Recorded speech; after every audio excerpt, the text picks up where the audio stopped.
Best defensive fighter of all time. No, I'm the best fighter ever. Not just defense. We're gonna go to the stats, and we're gonna talk about Mayweather, and we're gonna talk about other legendary fighters. Okay. Okay. No fighter in history has landed on a higher percentage than Floyd Mayweather. In terms of CompuBox tallies? Exactly. I took less punishment than any fighter in history. No fighter in history has beat more champions than I beat. They don't want to give me the props that I deserve because everyone else, they had a tough time. You know, all these other fighters had a tough time. I didn't have to have no tough time. I'm not that good. I'm that great that I made it look so easy. I'm just a special artist that paints a beautiful picture.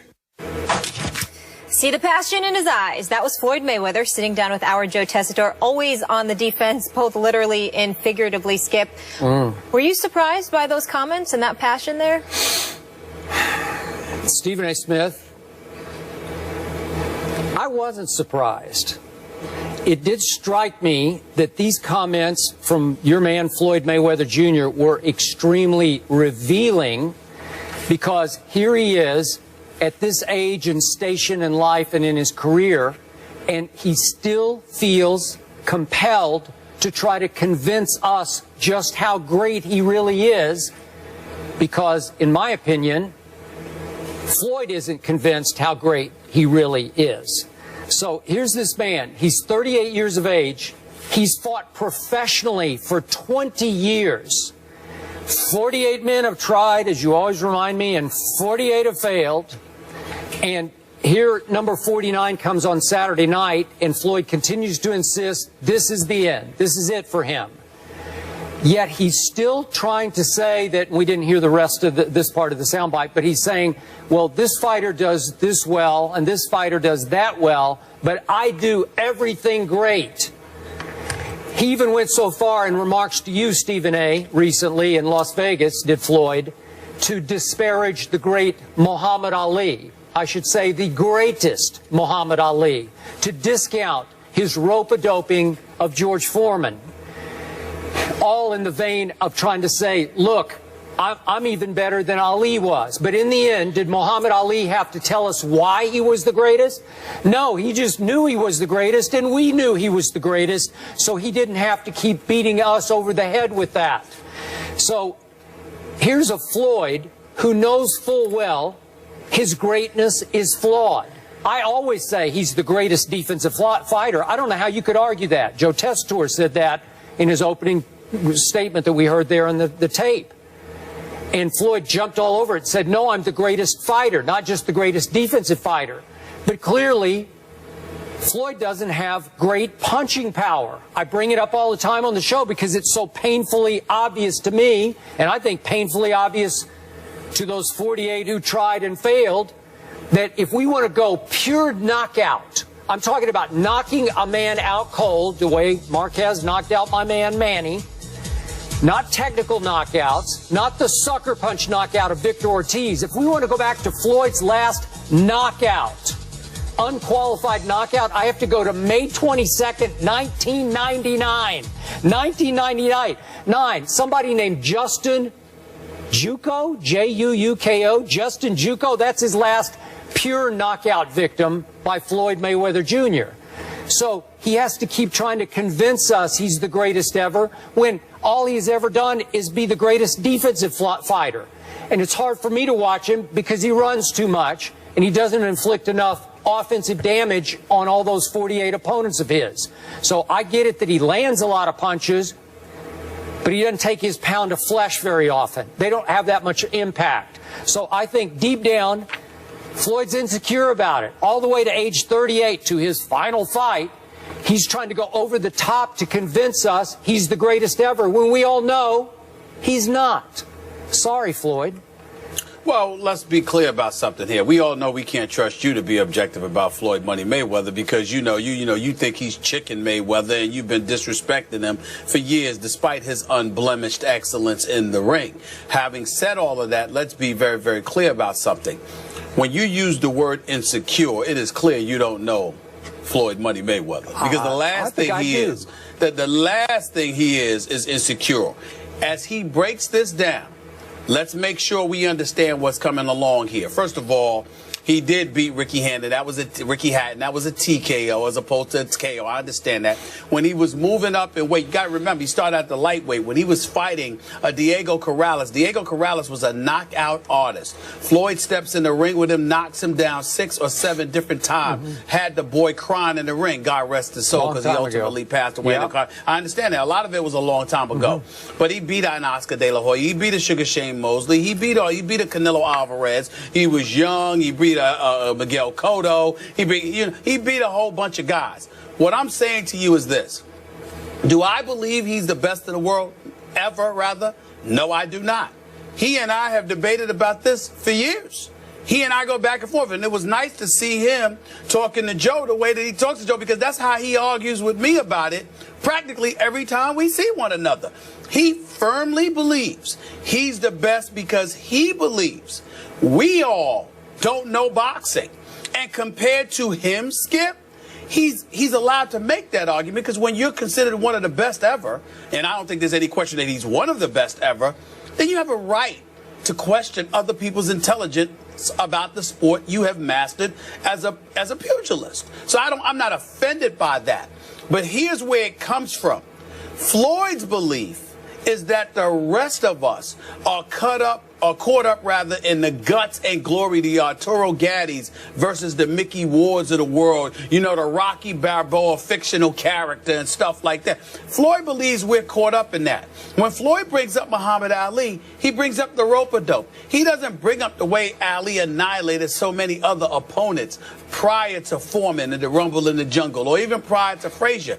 He doesn't bring up that stuff. He's caught up in the rope-a-dope. When he thinks about a guy like Marvin Hagler, he thinks about Marvin Hagler knocking Hearns out, but the punches Marvin Hagler took in the first round as well. He thinks about all of those things. So Floyd is the kind of guy who believes this ain't the UFC, this is boxing. The objective is to hit and don't get hit. And who does that better than me? That's what he thinks. That is why he believes he's the best. That is why he brought up the fact that comp your box numbers strongly favor him, the number of champions that he's beaten, the way that y'all project that somebody's going to walk into the ring and annihilate him and they can't touch him. And he brought up a point that I have made to you, Skip Bayless, personally on many, many occasions. Manny Pacquiao is a huge example, rotator cuff and all. Everyone knows what Floyd's going to do. The reason why the fights have been mega is because at one time after another, we always presume that this next fighter is going to go after Floyd and he's going to be able to take him out. And Floyd continuously makes them look less than ordinary because he's so much of a defensive genius in the ring. That's the argument that he's making. He's saying, y'all were supposed to come. Y'all had one dude after another who was supposed to take me out. And every time they can't, y'all have an excuse. Just give it to me. I'm not giving them the best ever no matter what. But he is one of the best ever. And he's clearly the class of boxing over the last several years. Nobody else is even close. Okay, I hear you. But here's why I call Floyd insecure. Again, when you're 38 years of age and you're 48-0 and you speak the way we just heard him speak, trying to convince us again and again and again why I am greater than you think I am, you are very insecure about the way you're being perceived by the world. And the world doesn't believe that Floyd is the greatest. Even you, a friend of his, a guy who loves Floyd, just as a fighter, you're a fan of his. Right. I get that. I respect that. But even you are saying, no, it's Ali. I mean, would you give Floyd the edge over Sugar Ray Leonard? Because I wouldn't. I'm sorry. No, but what I'm saying to you, Skip, is this. I do understand and appreciate why he feels that way. This is a guy that sat down with me and tried to convince me that he has been through more racism than Muhammad Ali. He actually said that.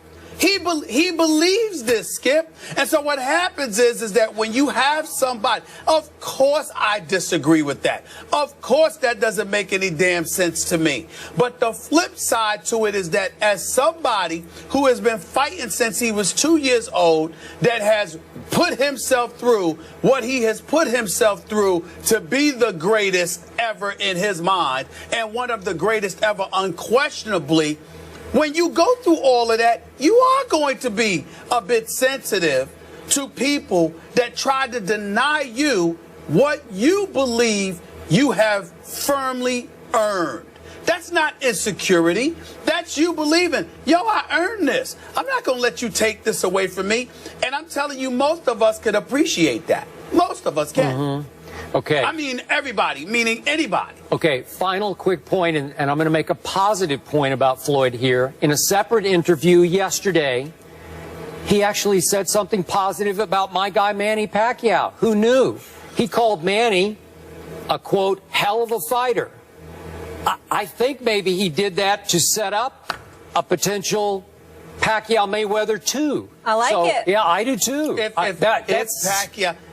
Pacquiao gets on his knees and apologizes for sitting there and trying to wipe away Floyd's legitimate victory over him on May 2nd, perhaps Floyd will be kind enough legitimate to consider victory a rematch over a one-armed fighter who needed rotator cuff surgery the next day. The next day, he's in the hospital. We don't want to hear that. We don't want to hear that. Oh, we don't want to hear that. Sweep that under the carpet. Oh, no. I'm not saying his rotator cuff wasn't injured. We just questioned when it happened. I believe it happened from all those missed punches. Yeah, that's what I believe happened. That's what I Manny believe will happened. be healthy, and if Floyd gives him a second chance, please, Floyd, I'm on my knees begging you, please, please, please. Manny will win the second fight. A healthy Manny. I thought an unhealthy Manny beat Floyd. I would much rather see Money Mayweather against the winner of Canelo Alvarez versus Miguel Cotto. Yeah, you would. You might be the only man in the world. Well, we will see Mayweather this Saturday when he fights Andre Berto, who's 3-3 in his last 6 fights. Well, a few people will. The charity fight. Yeah. If he wins, he'll tie former heavyweight Rocky Marciano's record of 49 wins, 0 losses, 0 draws, and that was set back in 1955. Coming up.